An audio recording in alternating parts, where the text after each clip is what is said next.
မင်္ဂလာပါရှင်ပထမဆုံးတပုံအနေနဲ့2025ခုနှစ်အတွင်း Greeny ပြည်နယ်ကရားဒေတာကိုစစ်တပ်ကလေကြောင်းတိုက်ခိုက်မှု350ကျော်ပြုလုပ်ခဲ့တဲ့တဲ့ကိုတင်ဆက်ပေးပါမယ်ရှင်။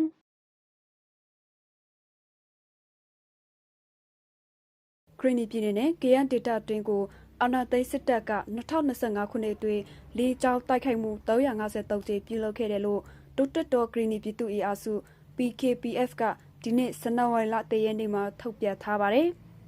2025ခုနှစ်အတွင်းစစ်တပ်ရဲ့အကြမ်းဖက်မှုတွေကြောင့်အရတာပြည်သူ129ဦးသေဆုံးခဲ့ရပြီးမတရားဖမ်းဆီးခံရသူ14ဦးရှိတယ်လို့ဖော်ပြထားပါတယ်။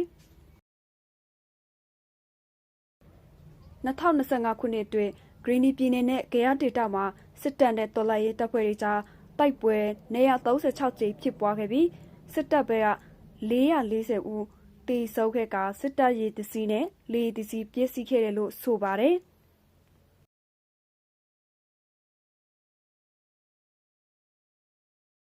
အဲ့ဒီပြည်နေအိမ်415လုံးဘာသာရေးအဆောက်အအုံ17ခုစတင်ကျောင်း5ကျောင်းဈေးရုံစခန်း3ခုပြည့်စည်ခဲ့ရတယ်လို့ဖော်ပြထားပါတယ်။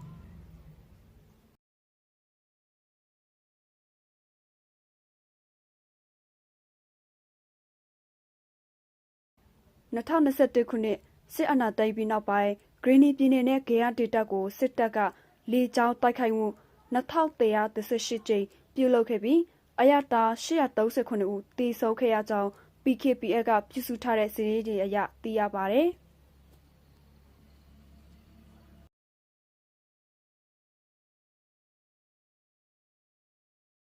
နောက်ထပ်တပုတ်အနေနဲ့ရေတရှင်မြို့နယ်ထက်ကစစ်တပ်တပ်စခန်းကို PDF ကဝေရောက်တိုက်ခိုက်ခဲ့တဲ့တဲ့ကိုတင်ဆက်ပေးပါမယ်ရှင်။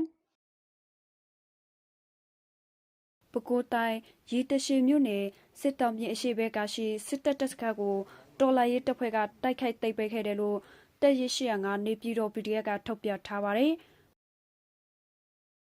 ပြီးခဲ့တဲ့ဒီဇင်ဘာလ30ရက်နေ့မှာစစ်တောင်မြစ်အရှိဘက်ကရှိဦးမြေတူးကျွေးရမှာအထိုက်ချတပ်ဆွဲထားတဲ့ AR 60ခါရှိစစ်တပ်တပ်စခန်းကိုတိုက်ခိုက်သိမ်းပိုက်ခဲ့တယ်လို့ဆိုထားပါတယ်။စကားသိမ်းတိုက်ပွဲအတွင်းစစ်တပ်ဘက်ကတီဆုံမှုတွေရှိနေပြီးစစ်တောင်မြစ်အနောက်ဘက်ကကိုထွက်ပြေးသွားပြီးစစ်တောက်ပါ3ဦးကိုလည်းဖမ်းဆီးရမိခဲ့တယ်လို့ဆိုပါတယ်။တပ်စခန်းသိမ်းပိုက်ပြီးနောက်ဝေရောက်ရှင်းလင်းရနိုင်60မမတလဲMA30 တလဲ RPG တီး6လုံးပိုးရ9ခုနဲ့ခဲရတွေကိုတိတ်စီရမိခဲ့တယ်လို့ဆိုပါတယ်။စကားတိုက်ပွဲအတွင်းတော်လာရေးတပ်ဖွဲ့ဘက်ကရဲဘော်2ဦးကြာဆုံးခဲ့ရပြီးရဲဘော်5ဦးထိခိုက်ဒဏ်ရာရက2ဦးစိုးရိမ်ရကြောင်းအတိပေးထားပါတယ်။အဲ့ဒီတိုက်ခိုက်မှုကိုနေပြည်တော်ပြည်တဲ့အမ805တက်ရင်ထနောက်စစ်ချောင်းအမ900တက်ရင်နဲ့တတော်မြောက်ပိုင်းအဖွဲ့တို့ကပူးပေါင်းတိုက်ခိုက်သိမ်းပိုက်ခဲ့တယ်လို့ထုတ်ပြန်ထားပါတယ်။လက်ရှိမှာစစ်တပ်ဘက်ကစစ်ကူတွေထပ်မံဖြစ်တေးပြီးတော့ပြည်လည်စစ်ကြောက်ထိုးနေတဲ့အတွက်တိုက်ပွဲတွေဆက်လက်ဖြစ်ပွားနေတဲ့အတွက်စစ်တောင်းမြစ်ကဝန်းကျင်မှာရှိတဲ့ပြည်သူတွေအနေနဲ့စီးရဲတတီနဲ့နေထိုင်တွာလာကြဖို့အတိပေးထားပါတယ်။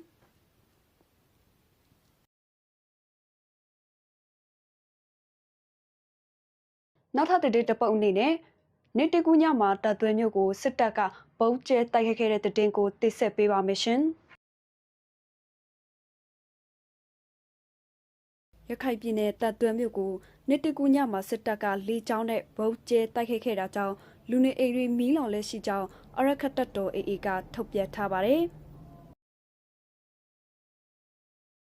မနေ့ကဒီဇင်ဘာလ30ရက်နေ့ည9:28မိနစ်နေတကူကျိုးဆိုနေချိန်မှာစစ်တပ်ကတပ်သွဲမြို့အမတေးရက်ွက်ကိုလေကြောင်းနဲ့ဗုံးကျဲတိုက်ခိုက်ခဲ့တယ်လို့ဆိုထားပါတယ်။အဲ့ဒီဗုံးကျဲတိုက်ခိုက်မှုကြောင့်လူနေအိမ်တွေမီးလောင်နေပြီးထိခိုက်မှုနဲ့တိတ်ဆုံးမှုကိုမသိရသေးဘူးလို့ဖော်ပြထားပါတယ်။ပြီးခဲ့တဲ့ဒီဇင်ဘာလ29ရက်နေ့ညနေပိုင်းမှာလဲတပ်တွဲမြို့ငပလီမြို့ကိုစစ်တပ်ကလေကြောင်းနဲ့ဗုံးကျဲတိုက်ခိုက်ခဲ့တာကြောင့်အရတာ9ဦးတေဆုံးခဲ့ရပြီး14ဦးထိခိုက်ဒဏ်ရာရရှိခဲ့ပါတယ်။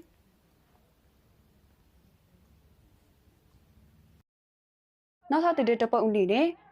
တော်လာရဲ့အင်အားစုတွေစစ်နိုင်တိုက်ကြဖို့ကလလတာဥက္ကဋ္ဌကတိုက်တွန်းထားတဲ့တဲ့ကိုတင်ဆက်ပေးပါမယ်ရှင်။တော်လာရဲ့အင်အားစုတွေကြားပဋိပက္ခတွေကိုဘေးဖယ်ပြီးတော့စစ်အနိုင်တိုက်ကြဖို့ Greeny ပြည်လူမျိုးပေါင်းစုပြည်သူ့လူမျိုးရေးတပ်ဦးကလလတာဥက္ကဋ္ဌဦးထိုးကျော်က နှစ်တင်နှုတ်ခုဆက်တော်လာမှာတိုက်တူပြောကြားထားပါတယ်2026ခုနှစ်ဟာဒေါ်လာရေးကလာ9နှစ်ပြည့်တော်မြဖြစ်တဲ့အတွက်ပြည်သူတွေရဲ့ဆုလို့ပေးဆက်မှုပေပါဆင်းရဲမှုဒုက္ခတွေကပုံမဖြစ်ပေါ်လာပြီးဖြစ်တဲ့အတွက်ဒေါ်လာရေးအများဆုံးအစုပ်တောက်ဖို့လိုအပ်တယ်လို့တော်လာမှာဖော်ပြထားပါတယ်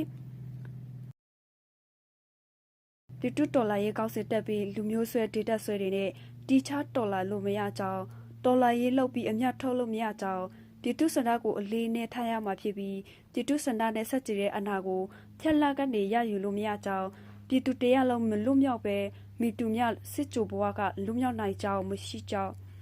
အတိပေးထားပါတယ်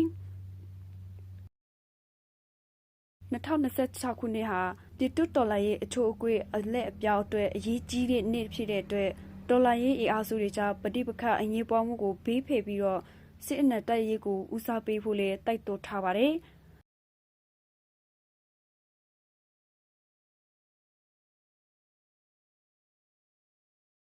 ဒါကြောင့်လူဟောင်းလူသစ်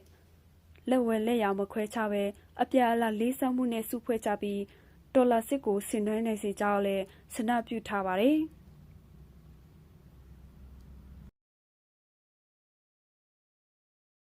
နောက်ထပ်တပုတ်အနေနဲ့ Greeny လူမှုသိပ္ပံကောလိပ်ကကျောင်းဝေခွေးခေါ်ယူနေတဲ့တတင်ကိုတင်ဆက်ပေးပါမယ်ရှင်။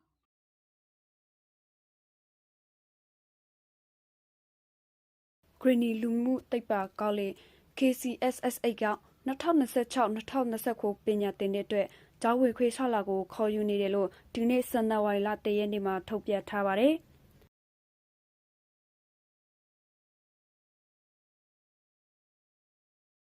ရှောက်ထားသူတွေအနေနဲ့အခြေခံပညာအထက်တာစနစ်ဟောသို့မဟုတ်စနစ်တစ်ဖြည့်ဆို့ပြီးမြောက်သူတက္ကသိုလ်တက်ရောက်မဲ့သူသို့မဟုတ်